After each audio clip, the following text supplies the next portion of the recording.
Welcome to Focus on Communication, the hottest thing to hit Aurora University's campus since we started a track team in 2004. I hope you enjoyed last week's episode about technology. My name is Clark Reagans, MC extraordinaire, and this is my co-host, Garrett White, who asks the tough questions to get the real answers. Tonight's episode looks into something that all of us deal with, and actually some of us to excess. It gives us an excuse to put off that paper, that extra studying.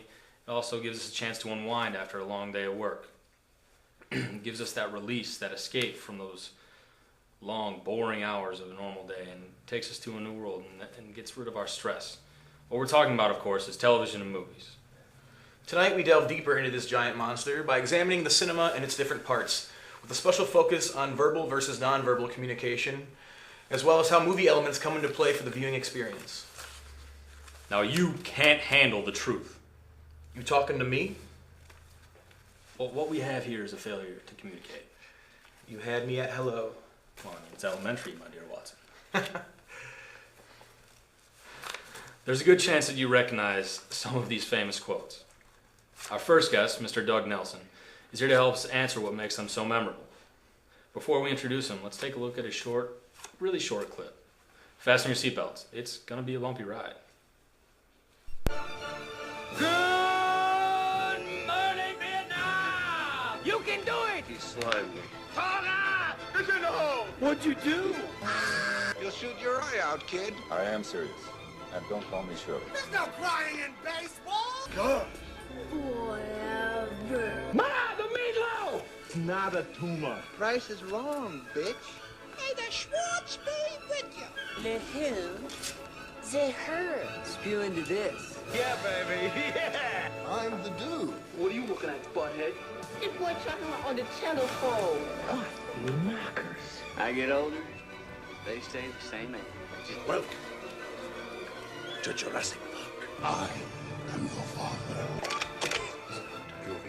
Give this people air. I'm sorry, Dave. I'll get you, my pretty. Take your stinking paws off me. May the force be with you. Get away from her, you bitch! Before we introduce Mr. Doug Nelson, I want to tell you a little bit about him. He's a big movie buff. He loves all kinds of movies from all genres, and he's been working at Blockbuster for about 8 years. Mr. Doug Nelson, have a seat. How you doing over there, sir? Good, thank you. How are you, Mr. Nelson? Good. All right, I have to ask, what is your favorite movie quote? All time, I'd have to go with something from John McClane from Die Hard, Yippee-ki-yay, and then MF or somewhere in there. It's a good one. So is Die Hard one of your favorite movies, or? I would say I could probably watch it any time that it's on TV, which it's on all the time. So Awesome. That's pretty good. Well, what makes that quote very memorable for you? Well, it's usually at the point wherever he's going to, kill the bad guy or do that cool kind of scene where he tosses a Zippo and then blows up a plane. I guess he always wanted to blow something up. So do you think the verbal communication as well as the nonverbal communication plays a part in this great line of yours? Yeah, I mean, it's, kind of like the cliffhanger right before you do something, I guess, really cool with saying, good old Roy Rogers for the most part. Awesome. Yeah, that's great. But just a minute ago, we showed a short clip of some famous lines. Now, what do you think are some things you noticed in the clip that, made those lines, those... Well, it's always like the good scene. I remember hearing, I think, the Happy Gilmore, which is always funny because you can pretty much say that with, hanging out or working with anybody, and then, everybody gets a good hoot out of it. It's always kind of funny. So popularity kind of plays a big role into whether something gets significant in history, at least? Yeah, it's good old classics, I guess, is what I guess we can say now. But For sure. Yeah. Yeah, these great quotes stick with us. Do you feel that they may change the way people think in general? Well, I think everything changes. I was just talking to somebody actually today who's never seen Caddyshack or anything, so Wow. It's kind of How does that work? That's actually a little insulting. Has he been hiding under somebody a had rock to his throw whole a life? VHS or something at her. That's terrible. People these days. Well, should we be all screaming out, I'm mad as hell, I'm not going to take this anymore? Well, I mean, it's whatever's popular. Everything, kind of changes with the times. I mean, I can't really say any of like my parents' movies that they, you know, loved watching and everything, and I probably have never seen half of them for the most part. Cause, Right. well, nobody wants to watch any Tom Cruise or Brad Pitt movies, I guess, is what my mom is into. What about Mission Impossible? That's a good one. Yeah, those are great. Fantastic. Do you have any other, like off the top of your head, do you have any other favorite movie quotes you can just come up with? I've been kind of saying son of a from Tommy Boy kind of a lot because I kind of trip over everything. Yeah, whenever he gets hurt, son of a! So it's kind of a nice little stress relief, and usually it's nice to say when you hurt yourself, but... Right, for sure, that's a good one. And I just watched that movie a couple days ago, actually. Yeah, It's a pretty good movie. Do you stick to funny quotes, or do you ever get serious with the quotes? I've said You've a gotten in couple, trouble. you know, I guess using it for funny is like, you know, The Godfather or anything, or using any of those quotes. One of my favorite is, I probably have never seen the entire movie of it, which is horrible, but Gone with the Wind, saying, frankly, I don't give a damn, is pretty much always Classic. Nice to say to somebody, but... Yeah. So usually when you say it, it's mostly for humor than anything else. Yeah, kind of. I mean, that's the whole purpose, I guess, is just taking it in and, you know, getting a good experience and laughing out of it, so... So when you're with like a group of friends and you know what you want to like kind of be humorous, you'll bring up a movie quote that's like relevant to your conversation. That's what's going on. Yeah, I try. I don't have many funny jokes, so I kind of have to rely on the good old movie quotes to start up the conversation. Well, you're a movie buff, so it makes sense, you know. Well, thank you so much, Mr. Nelson. No problem. It's been awesome, you know, having you share with us some of your passion for cinema, and it's been may the force be with you. Thank you. Have a great time.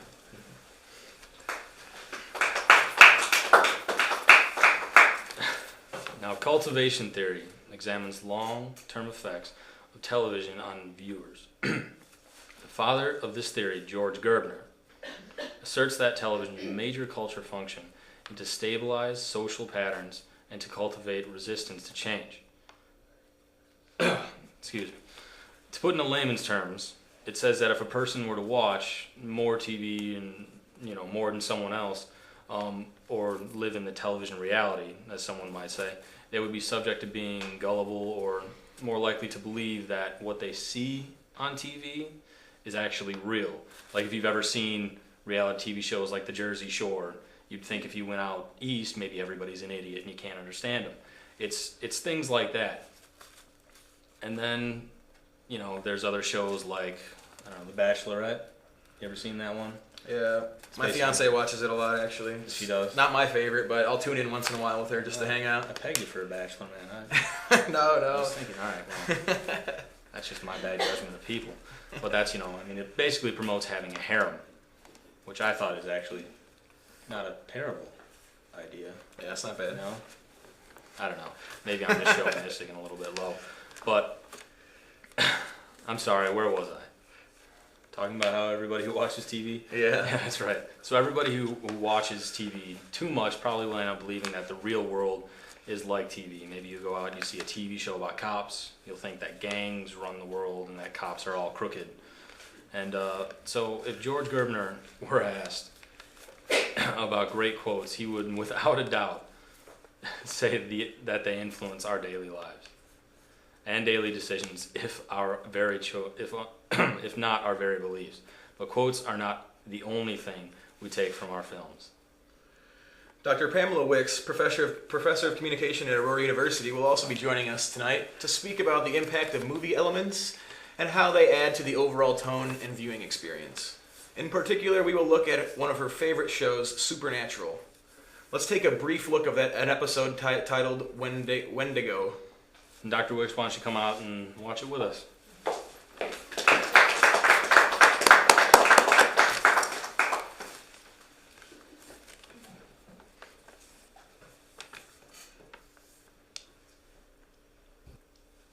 Previously on Supernatural. Take your brother outside as fast as you can. Now, Dean, go!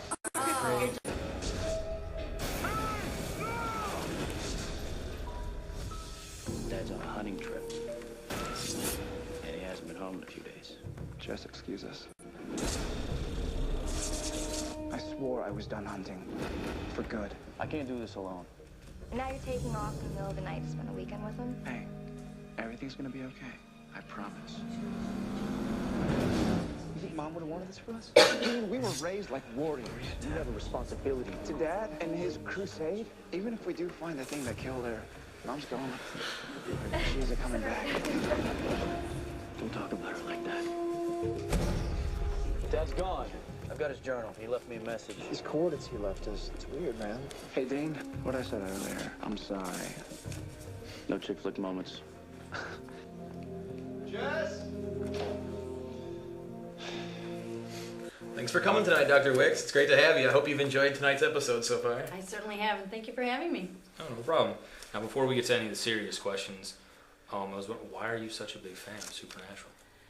Well, it started with my daughter watching the television show at home, and I would walk through the room and it would be on, and I couldn't help but watch what was on the television show. And what hooked me initially was the fact that they reference popular culture, and I'm a huge fan of popular culture. So anytime I would see a reference or she would see a reference, we just couldn't help but watch the show. Another thing they did, they were on kind of a shoestring budget, and typically in film, when you have a low budget, you use everything that you possibly can. So instead of shooting from one character to the other, they did a lot of what's called rack focus, where the focus is on one character and the camera doesn't move, the actors don't move, but the focus shifts from the one to the other. And so instead of reshooting shots, they would do that, and they would come up with creative ways to do shots. In one episode, they had the camera follow the characters to the window and then view all the way down as the demon fell to the ground.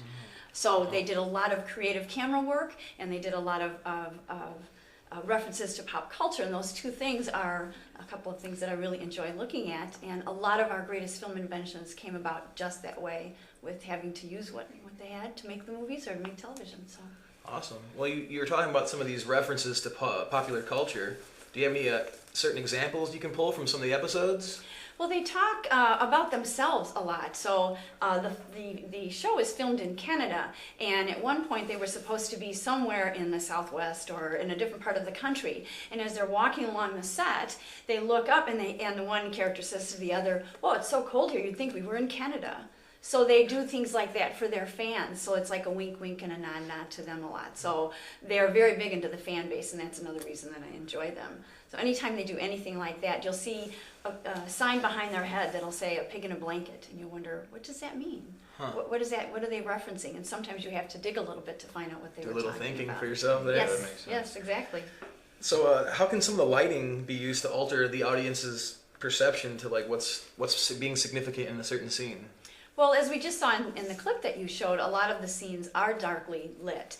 And they do that because anytime you look at a mystery or something that you don't want the elements to be revealed, you're going to cast it in that shadowy light. Look at all the horror movies in the 50s and even today. It's lots of shadows and dark images. Well, we're dealing with a supernatural basis here, so we're going to be in the graveyard with the fog and the dark light. There's going to be a lot of faces cast in shadow, if not silhouetted completely, to give you the impression that is someone evil that you're dealing with. So it's not a light and happy television show. It's about some real serious issues and a lot of deep mythology.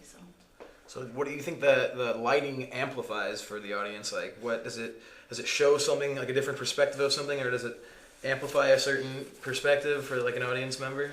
I think in a couple of ways it amplifies the sound and the music that's being played. Think of the movie Jaws. What's the first thing that pops into your head when you think of Jaws? And the scene is dark and we don't know what's going on. So what happens? You get anxious. What's happening? What's going on here? Why is that music playing? So when they've got dark lighting, the sound of the music is more forceful. And even if you're unconscious of the fact that it's going on, you still think in your mind something is happening. I mean, I'm sure you've watched a television show and you're like, okay, something bad's going on. Oh yeah. And it's either the sound or the lighting. Gets a little deeper, maybe. Yes, exactly. So when they cast it in those lights, it's gonna make you pay attention because you can't see as well. So you'll be straining to see. Cool. And speaking of Jaws, when it's on the water, that's a specific setting. What can the setting kind of tell the audience or make the audience want to feel, or how does that bring them into a certain state of mind, I guess? How can the setting be used for that? Well, if it's, for example, before the show we were talking about another television show called The Walking Dead, and they use a lot of wide shots to show you just how how desolate an area is, how alone the main characters can be.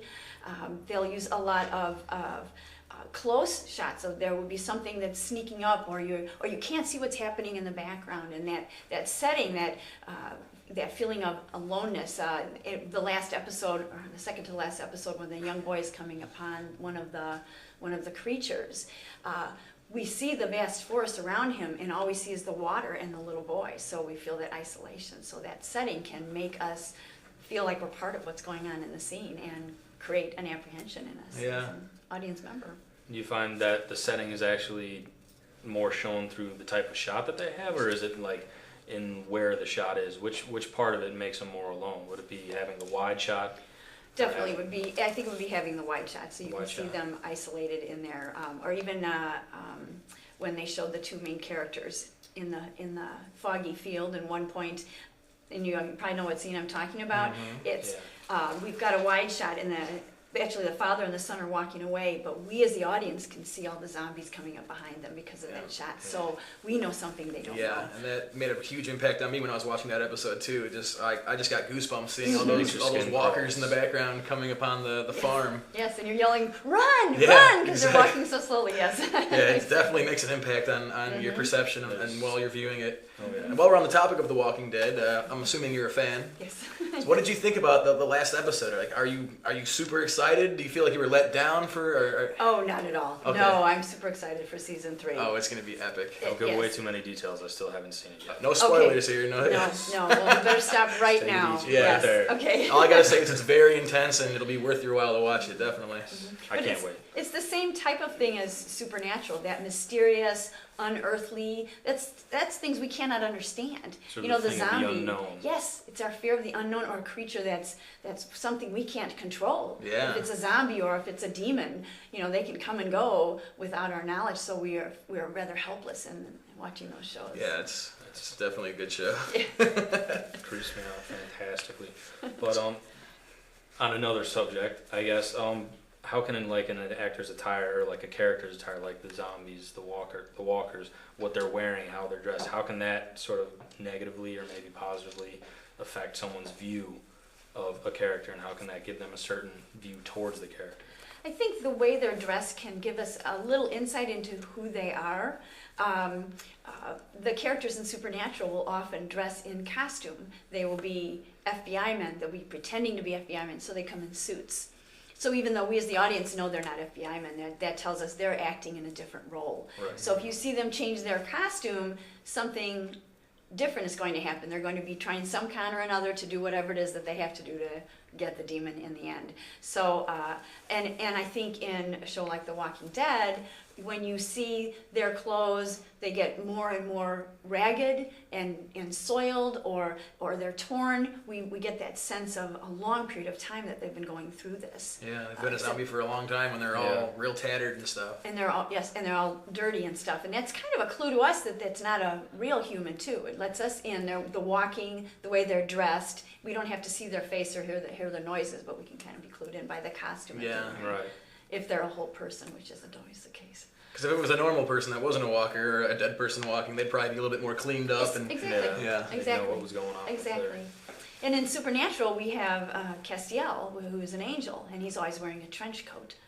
Why is he wearing the trench coat? Yeah, Well, it kind of gives us he's almost a spy, if you will, on their world. So that kind of gives us a little insight into that character too.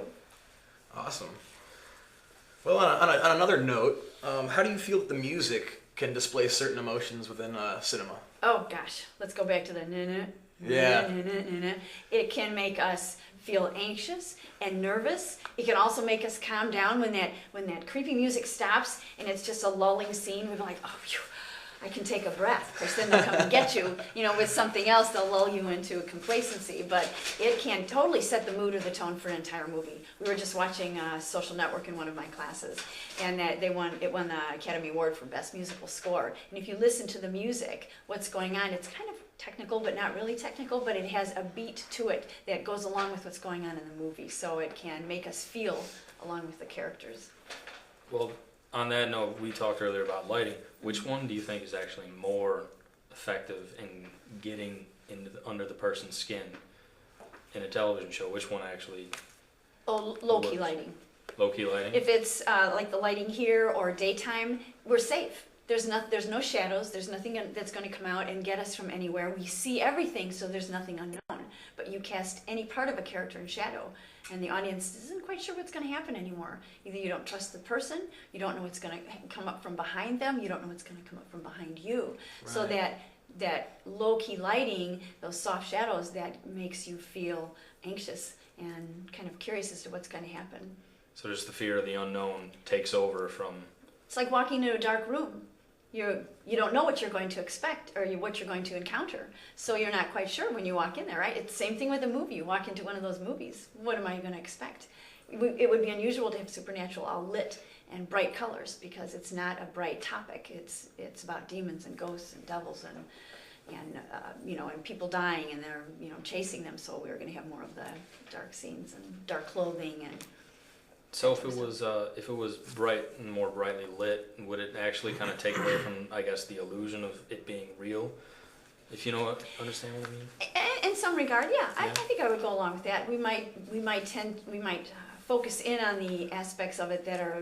Is it like real life or what's it? What kind of a place is that? Is that something I'm familiar with? Whereas if it's more cast in shadow, we're not sure what's in the background there. So our imaginations can kind of run wild. Happens every time I walk into my bedroom at night. Yeah. Terrifying. Yeah. So one of the major parts of nonverbal communication being facial expressions, we know that we can be fed a lot of emotions through other people's facial expressions. How do you think that plays in versus more verbal communication when so just like facial expressions opposed to just like someone actually like speaking and stuff? How do you think the message that we receive, if right. you will. Well, shock is the easiest one when you realize maybe a character didn't know what was going on. I'm sure the faces of all the audiences when they're watching somebody die and they're not expecting it and they're watching Supernatural, they will be shocked. But it's also the play of emotion. One of my favorite movies is The Road to Perdition. And at the end of the movie, the Tom Hanks character has to kill someone that's very important to him, and there's no dialogue, but there's the emotions that play across his face, and you see anger, fear, regret, and determination in a split second. You don't have to hear anything, they don't cut away from his shot, but it's all played out in his face. That's awesome. That's insane. Which facial expression gets you the most? Is it a smile? Is it like, and is it the eyes? Like what? Oh, it's the eyes. The eyes? Yeah, I think the eyes, because we're very expressive, and if you're afraid, they'll be bigger. They'll register shock easier, I guess is what I'm trying to say. So. All right. Well, thank you so much for your time tonight, Dr. Wicks. It's been great hearing all this awesome input from you and getting your passion for cinema. And it's been awesome. Well, thank you for inviting me. It's been fun talking with you. Yeah, no problem. Thank you. Well, today with the help of Dr. Pamela Wicks and Doug Nelson, we learned and discussed the effects the director's script, writers use to make you perceive their own television show or film as close to a real event as possible, if even only for a moment. They use lines, word hints, and maybe a catchphrase or two to give the character personality. We even learned the different ways directors and writers choose to manipulate us without saying any words at all, through things like facial expressions, lighting, focusing with lighting, dimming maybe, to give us the fear of the unknown, as Dr. Wicks told us earlier, and then music, background noise, and then even the shots with the camera can give us a different sense of emotion and feeling while we're watching a show. Well, we hope this experience has given you a different look into the writing and the directing of popular television shows, and even change maybe how you look at it, maybe for the better. Thanks for watching. From AUTV, I'm Clark. And I'm Garrett. Have a great night.